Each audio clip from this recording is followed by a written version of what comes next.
علماء لکھتے ہیں کہ اللہ کے جو رضا کے جو اسباب ہیں وہ کس سبب کی وجہ سے رب العالمین اب سے راضی بنتے ہیں، تو کچھ اسباب علماء نے نقل کیا ہے۔ نمبر 1، والدین کے رضا کی وجہ سے بھی رب العالمین انسان سے راضی بنتے ہیں۔ اگر آپ رب العالمین کو راضی کرنا چاہتے ہیں تو اپنے والدین کو راضی رکھ کے۔ نمبر 2، جو بندہ مسواک وغیرہ کرتے ہیں تو مسواک کی وجہ سے بھی رب العالمین انسان سے راضی بنتے ہیں۔ نمبر 3، نماز کی ذریعے سے، یہ بھی ذریعہ ہے اللہ کے رضا کے۔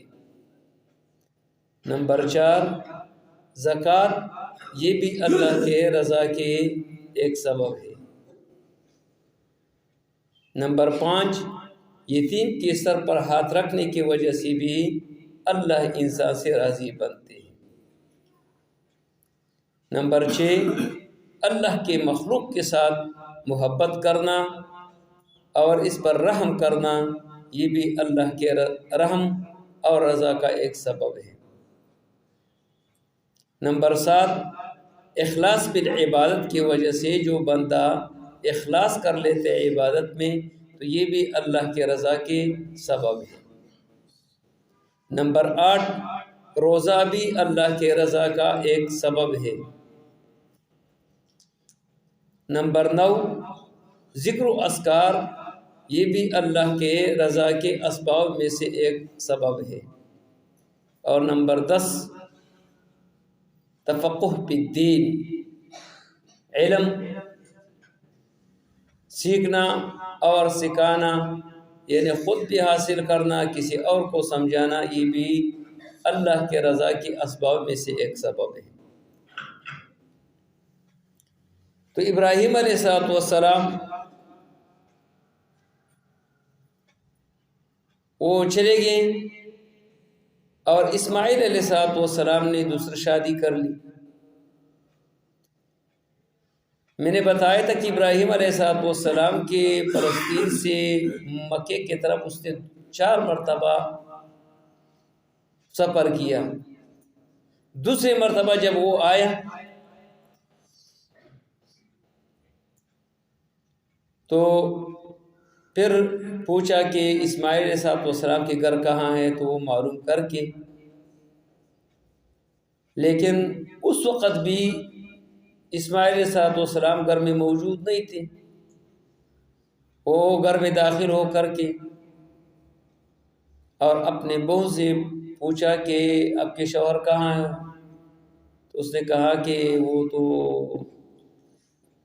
باہر نکلے ہیں۔ اچھا، پھر اس نے یہ کہا کہ آپ کی زندگی کیسے گزرتے ہیں،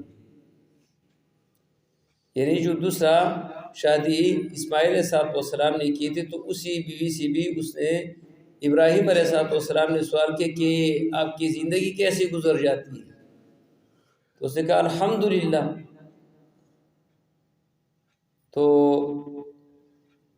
کیونکہ میرے شوہر وہ اکثر اوقاتوں میں دین کی دعوت کر لیتے ہیں، یہ اللہ کا شکر ہے کہ نیک بندے کے ساتھ میرے صحبت ہے۔ وہ واقعتاً وہ نیک نہیں ہے، جس کے جو سسر ہے وہ بھی نبی ہے اور جو شوہر ہے وہ بھی نبی ہے، تو یہ خوش قسمت عورت کی وہ نصیب میں ایسے بندہ ملتے ہیں۔ پھر اس نے سوال کیا کہ آپ کا رزق کیا ہے، کیا کھاتے ہیں، تو اس عورت نے جواب دی کہ اللحم والماء، پانی اور گوشت ہے۔ پھر حضرت ابراہیم علیہ السلام نے اس کے لیے دعا کیا کہ اے اللہ اس کے گوشت میں برکت ڈال دے۔ اور یہ قاعدہ ہے کہ گوشت بندہ اکیلا کھا لیتے ہیں بغیر روٹی کے، پیٹ خراب کر لیتے ہیں۔ ہمیشہ کے لیے جو بندہ گوشت کھاتے ہیں اور روٹی اس کے ساتھ نہیں کھاتے ہیں تو یہ نقصان دہ بن جاتے ہیں۔ لیکن مکہ میں جو بندہ خالص گوشت کھا لیتے ہیں اور روٹی اس کے ساتھ نہیں کھاتے ہیں تو وہاں پر پھر بھی صحت ٹھیک رہتی ہے۔ حضرت ابراہیم علیہ السلام جب واپسی کا ارادہ کر لیا تو اپنے بہو سے کہنے لگے کہ اپنے شوہر کو میرے طرف سے سلام کہیں اور اس سے یہ کہیں کہ اقیم عتبہ باب کا، یعنی اب اپنے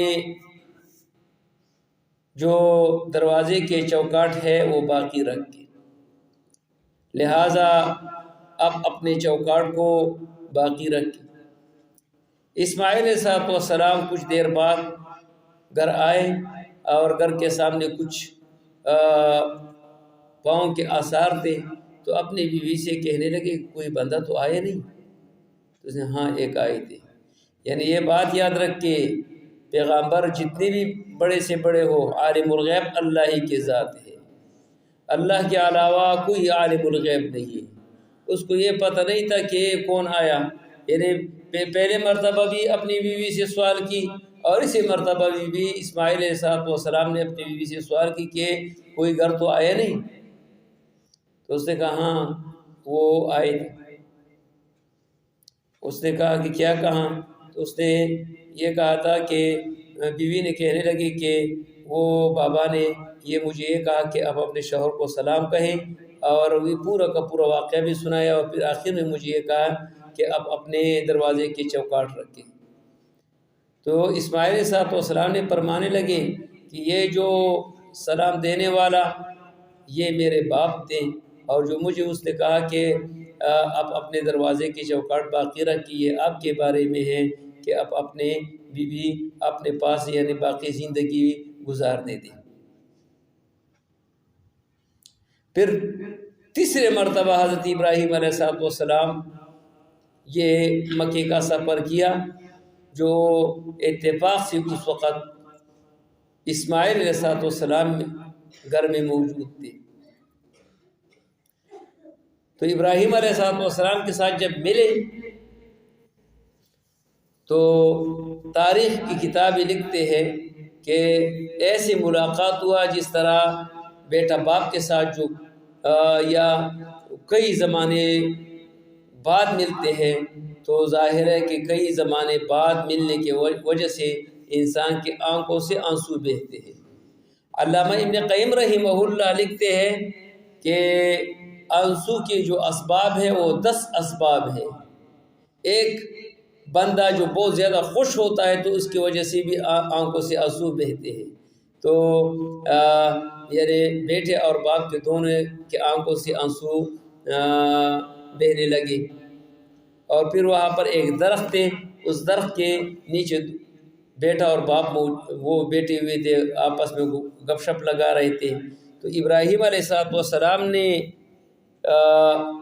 اسماعیل علیہ السلام سے یہ کہنے لگے کہ بیٹا اللہ نے تو مجھے حکم دیا کہ یہاں پر بیت اللہ بنائے، ایک گھر بنائے، آیا یہ بیت اللہ ابراہیم علیہ السلام نے اس کی بنیاد رکھی ہے یا اس سے پہلے؟ لیکن تاریخی روایتوں میں تو یہ ہے کہ یہ پہلی بنیاد ملائکوں نے رکھی، اور بعد میں اس کا وہ وقت گزرنے کی وجہ سے، سیلابوں کی وجہ سے وہ ختم ہوا۔ پھر آدم علیہ السلام نے اس کی بنیاد رکھی، پھر نوح علیہ السلام نے، اور نوح علیہ السلام کے سیلاب آنے کی وجہ سے پھر ابراہیم علیہ السلام نے دوبارہ اس کا بنیاد رکھی۔ لیکن صحیح رائے یہ ہے اور محققین کا تحقیق یہ ہے کہ اس کا بانی جو ہے ابراہیم علیہ السلام ہے، اس سے پہلے اس کا کوئی بانی نہیں ہے۔ اول بیت وضع ببکہ، اسی کے بارے میں یہ ابراہیم علیہ السلام کے بارے میں ہے کہ سب سے پہلے جو اس بیت اللہ کی جو بنیاد رکھنے والا وہ ابراہیم علیہ السلام تھے۔ تو لہٰذا